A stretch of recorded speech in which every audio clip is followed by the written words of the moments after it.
Hey,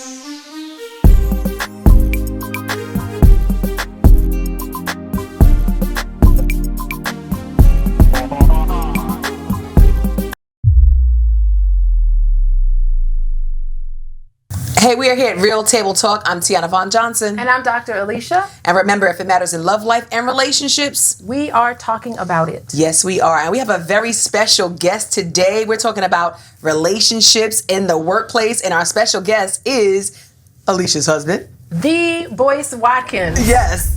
Welcome. Okay. We're not doing all of that. See, that's the workplace issues we have. That's why we have the workplace conversation right now. Welcome, Doc. Thank you. Let's jump this off. We're going to unpack this because we are talking about all things, especially in today's day and age. I'm going to let you kick it off because this is such an interesting topic. Yeah, so there was this brother at the University of Michigan, the head coach, Sharon Moore, and he had a workplace relationship with a staffer and ended up not just losing his job, but he crashed out. So he lost millions of dollars. There was talk about an abortion pill. There was he ended up in jail, and it was kind of a major crash and burn.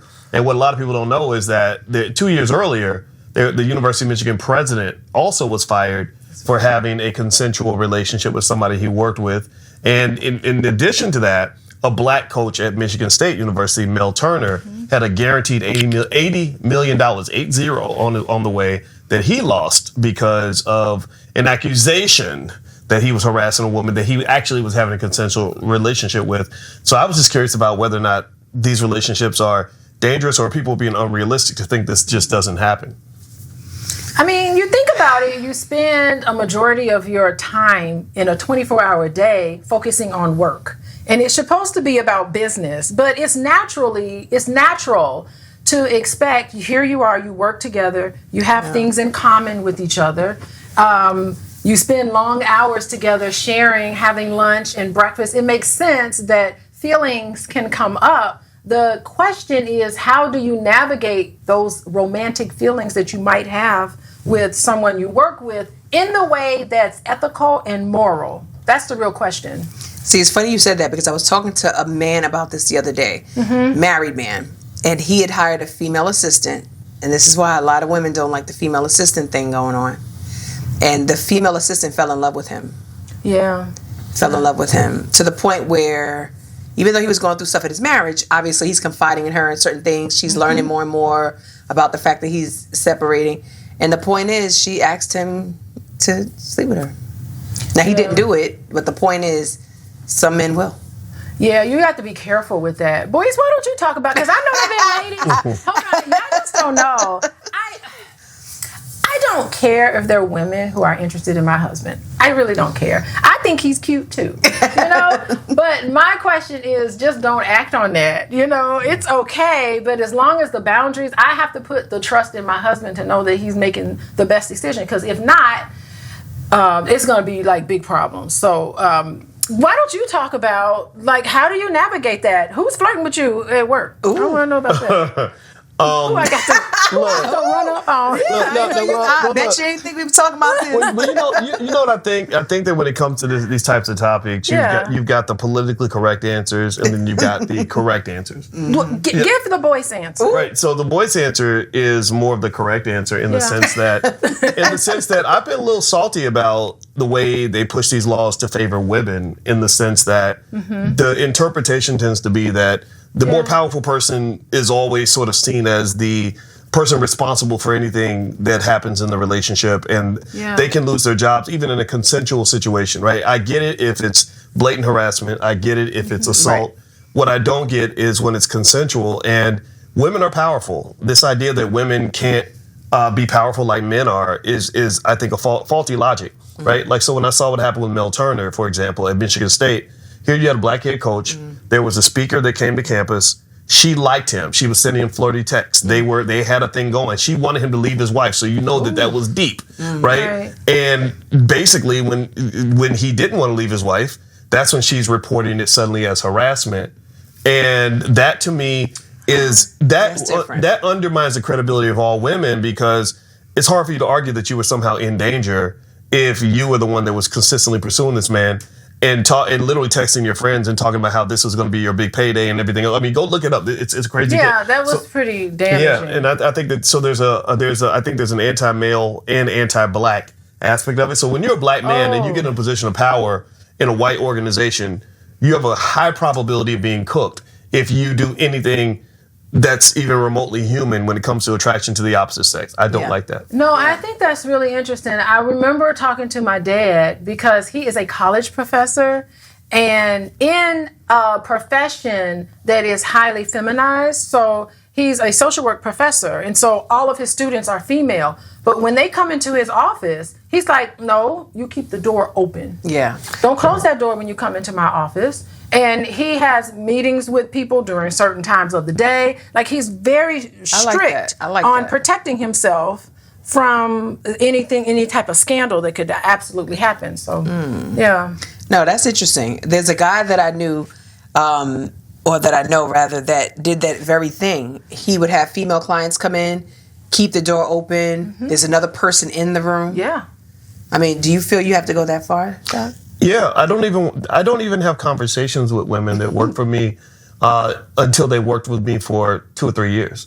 I talk to them through women that I trust, that I know, because the thing is, I don't need anybody to lie for me. I just want people to be fair. Yeah. And when you get to a position where you got something to lose, just having a conversation with a person can lead them to say, well, I was talking to him and he was insinuating this, insinuating that. And so if I say I've never spoken to you ever, then you have nothing to lean on. And here's what's happening here is you created a society where a lot of men are afraid of women. Yeah. And the men that should be afraid are not afraid, because those are the rapists, those are the harassers, those are the assaulters. They ain't never scared. Yeah. It's the good men who are like, look, if I'm working, let's say you're a single man and you're working with a woman that's attractive and you want to say something, and then you're like, no, but if I say something, if it goes wrong and she doesn't like me, then she could destroy my whole career. Let me just say this. I'm getting triggered here. My wife is going to start. My wife's going to start doing therapy. Let me tell you about what my daddy. Let me just be frank about it, because we have a politically incorrect conversation about it. A correct conversation though. My father, who's a police detective, when I got my job at Syracuse University on the faculty, he just sat there in my office and he said, "Do not fuck anything on this campus." Oof. And in my head, that told me I'm not allowed to date anyone on my campus. Now, here's the thing. I met attractive, intelligent black women who had jobs, who I knew were looking for men, who I knew were interested in me.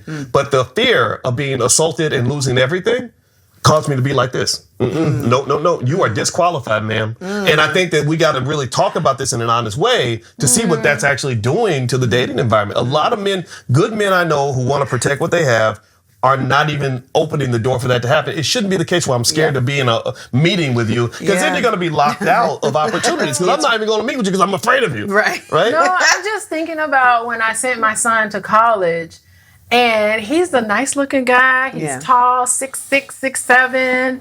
He's cute as can be. And I just remember saying, please be careful about what women you have in your office. The Beckys were all over him.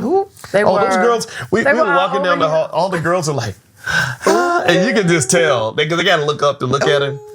Yeah. I was like, Quincy, please be careful. I was just going to say something earlier that you guys said that really was triggering for me, and that was that these women are dating married men and then saying, leave your wife. Like, what is that whole dynamic is triggering in of itself?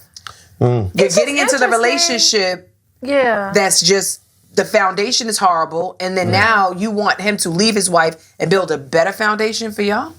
Well, my thing is, why were you so comfortable saying those things? What is it about the situation that, first of all, you thought it, and then second of all, you were courageous enough to articulate that? So that leads me to ask different questions about reflecting on how did I play a piece in building a type of atmosphere where this person feels comfortable saying something that's absolutely violating to our covenant.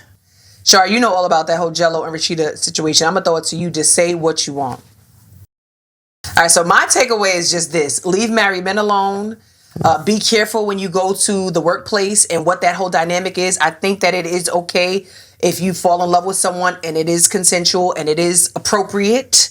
But no female assistance. That's my takeaway. Go ahead. My takeaway is be knowledgeable. What are your workplace policies about romance? Read that and make sure you follow those guidelines. Make sure that you protect yourself. And I think you'll be okay. I think it's a beautiful way. Michelle and Barack Obama met on the job. And they became two of the most wonderful people in the entire world in a lot of people's eyes. So I'm not going to sit here and say that workplace relationships can't be something wonderful. Of course, we know it can be something tragic, but you just have to be mindful about how you go about it. All right, so final takeaway and our sponsor. Well, first off, I wrote a book in 2006 called Financial Lovemaking, and if anybody wants a free copy, they can go to boyceandalicia.com. And also, I would say my takeaway would be careful, because while Michelle and Barack met on the job, I also happen to know that Barack met other women on the job, but that's the type of stuff that doesn't get reported in media. And I will also say that the hard part about this is that love and capitalism don't always mix. Capitalism tells you that you cannot be attracted to people you work with. Human nature says love will always find a way. And so whether we decide something's appropriate or allowed or not, human attraction will never, ever go away. And I think people have to be careful in terms of how they manage that. Sounds good. Well, if it happens in love, life, and relationships, we are talking about it. Yes, we are.